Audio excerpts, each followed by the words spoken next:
안녕하세요. 우선 우리 삶의 가장 기본적인 요소, 바로 건강에 대해 이야기하려 합니다. 건강은 단순히 질병이 없는 상태를 넘어 육체적, 정신적, 사회적으로 완전한 안녕을 이루는 상태를 의미합니다. 이는 단순히 질병의 부재만을 의미하는 것이 아니라 우리가 매일 느끼고 경험하는 모든 측면에서 최상의 상태를 유지하는 것을 의미합니다. 건강한 삶은 우리가 더 많은 것을 성취하고 더 깊이 연결되며 삶의 모든 순간을 최대한으로 누릴 수 있도록 해줍니다. 우리가 건강에 대해 이야기할 때 단순히 오래 사는 것만을 목표로 해서는 안 됩니다.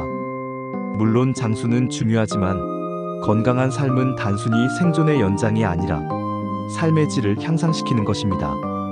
건강한 삶은 더 나은 삶의 질, 더 많은 경험, 그리고 우리 자신과 주변 사람들과의 더 깊은 연결을 가능하게 합니다.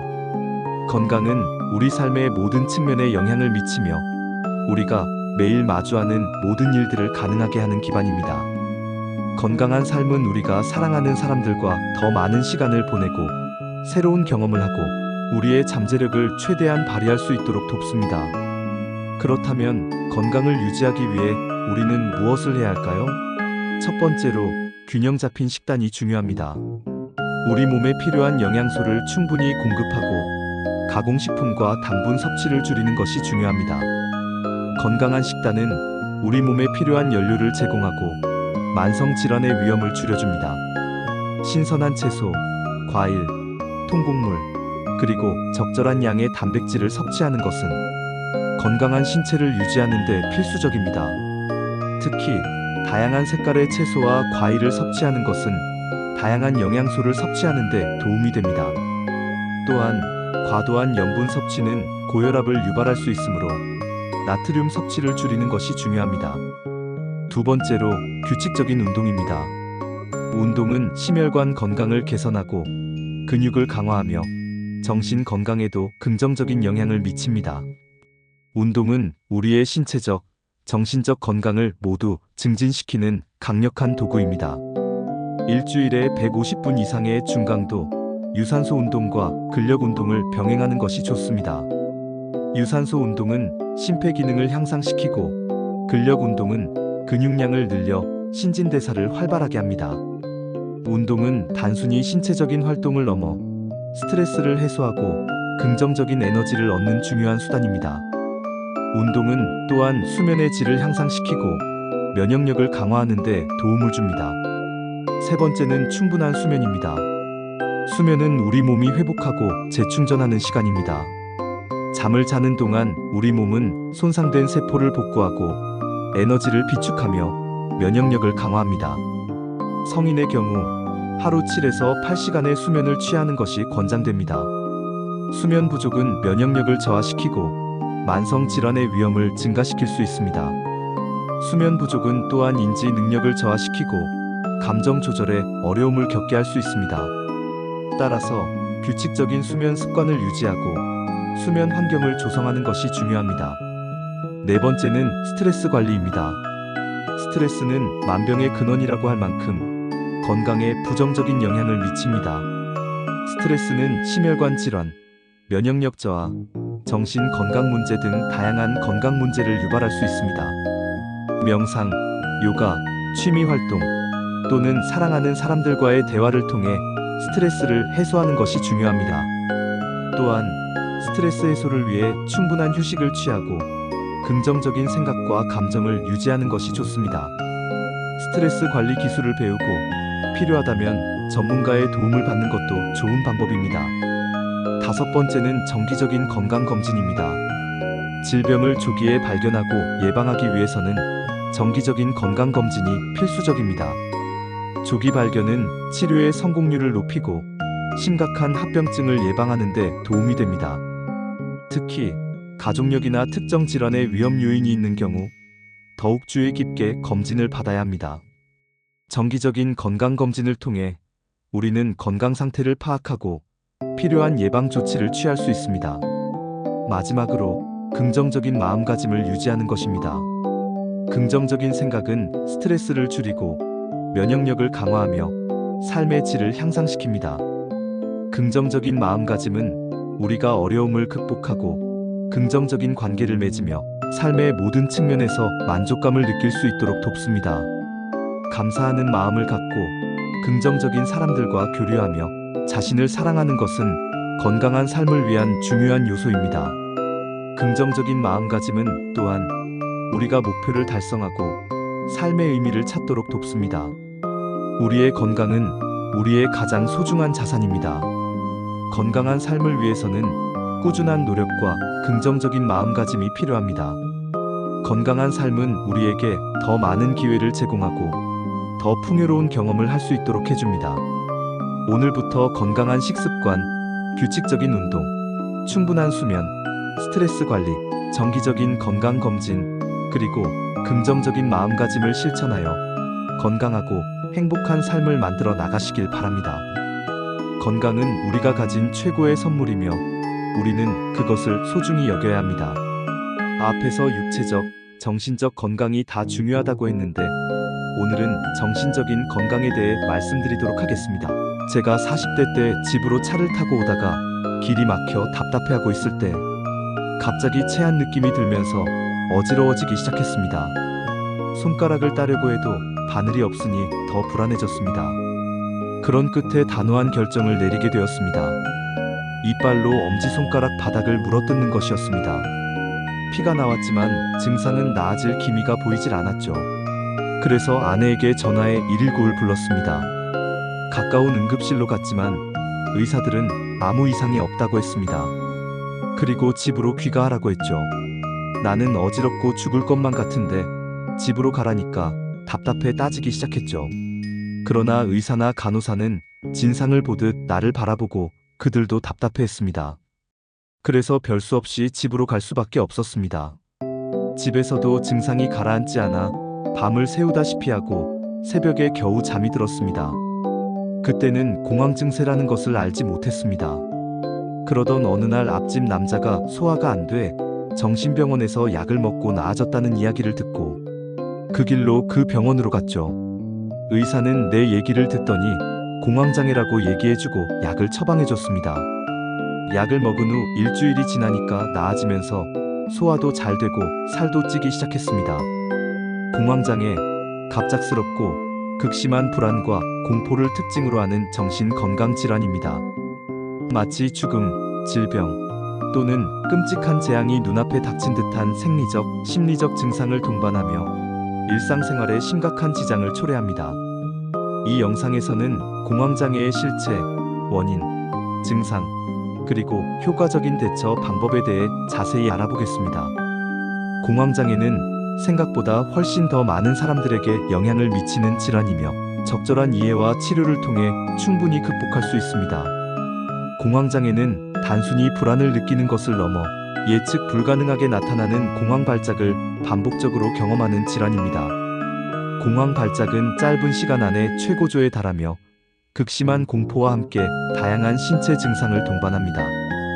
가슴 통증, 호흡곤란, 어지럼증, 메스꺼움, 땀, 떨림 등이 나타날 수 있으며 심한 경우 죽음에 대한 공포를 느끼기도 합니다.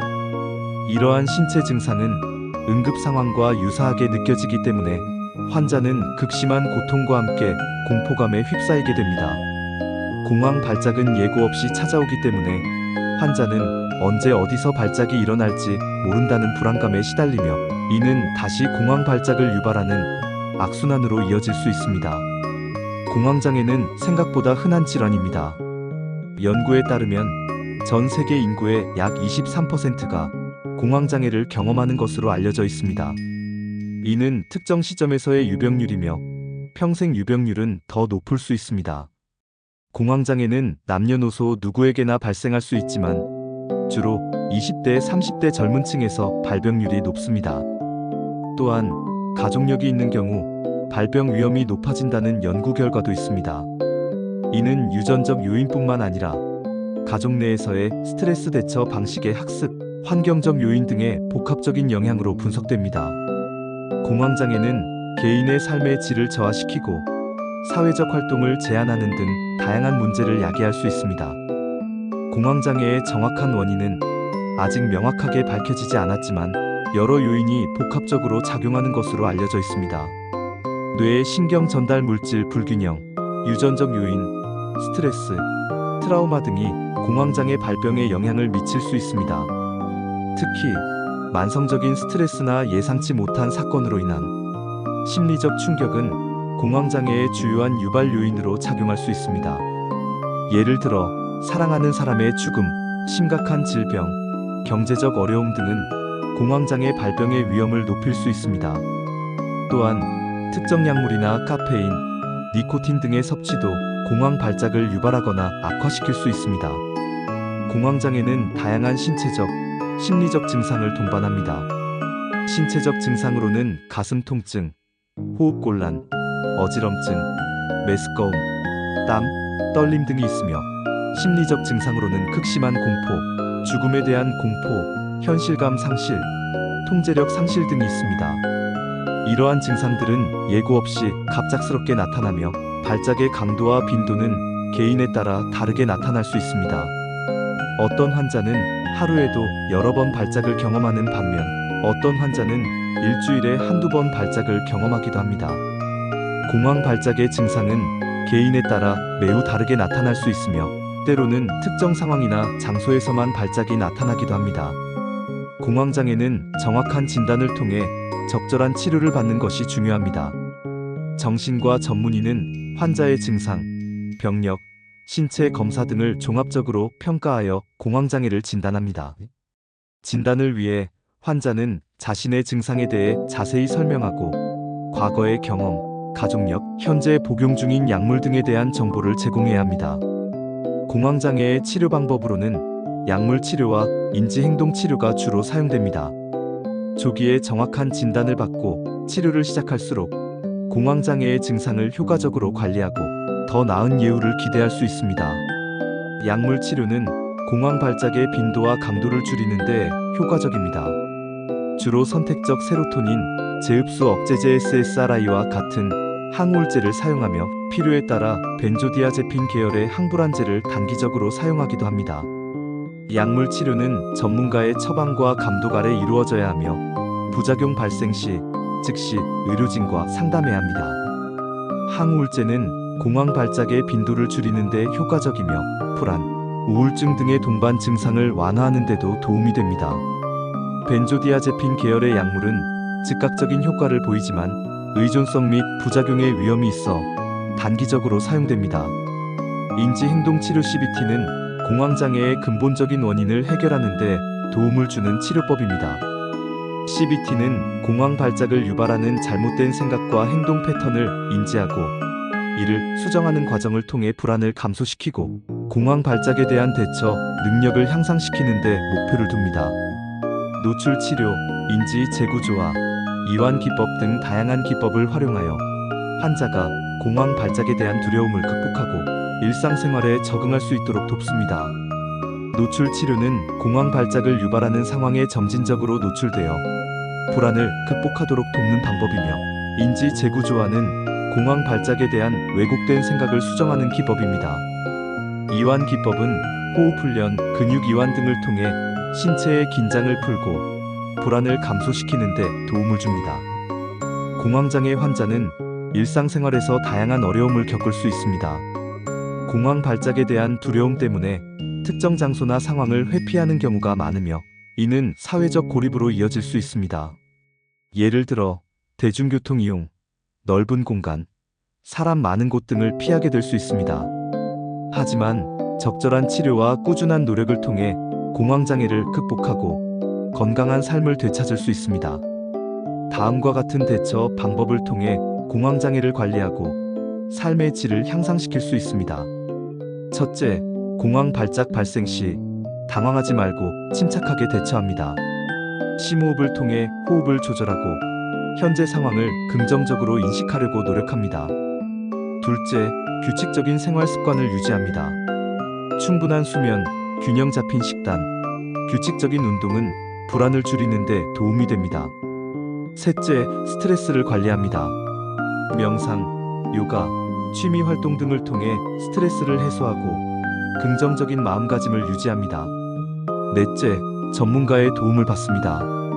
정신과 전문의 또는 상담 전문가와 상담하여 자신에게 맞는 치료 방법을 찾고 꾸준히 치료에 참여합니다. 그러나 모든 의사들이 다 그런 건 아닙니다. 약만 처방해주고 극복할 수 있는 방법은 말해주지 않더라고요. 본인이 정보를 찾아 극복해가는 노력이 필요합니다. 또한 가족과 친구들의 지지와 이해는 공황장애 극복에 큰 힘이 될 수 있습니다. 다섯째, 카페인, 알코올, 니코틴 등의 섭취를 제한합니다. 이러한 물질들은 불안을 악화시킬 수 있습니다. 공황장애는 치료 가능한 질환입니다. 적절한 치료와 꾸준한 노력을 통해 공황장애를 극복하고 건강하고 행복한 삶을 누릴 수 있습니다. 만약 공황장애가 의심된다면 주저하지 말고 전문가의 도움을 받으세요. 여러분은 혼자가 아닙니다. 함께 이겨낼 수 있습니다. 공황장애는 결코 부끄러운 질환이 아니며 적극적인 치료와 관리를 통해 충분히 극복할 수 있다는 것을 기억하십시오. 긍정적인 마음과 꾸준한 노력이 있다면 다시 건강한 삶을 되찾을 수 있습니다. 이 영상이 공황장애로 고통받는 많은 분들에게 희망과 용기를 줄 수 있기를 바랍니다. 특히 병원에 갔을 때 의사에게는 약 없이 극복할 수 있는 방법을 적극적으로 질문하시길 바랍니다. 그래야 약을 꼭 먹고 출퇴근해야 하는 불편함을 없앨 수 있고 약 때문에 나타나는 부작용을 겪지 않으실 겁니다. 저에게 나타나는 부작용은 첫째, 젊었을 땐 살이 안 찌는 것이 고민이었으나 약을 먹고부터는 살이 너무 쪄서 고민입니다. 뇌가 무디다 보니까 식욕도 왕성해져서 먹는 양이 많아지게 되었습니다. 그래서 고혈압과 고지혈이라는 병을 얻었습니다.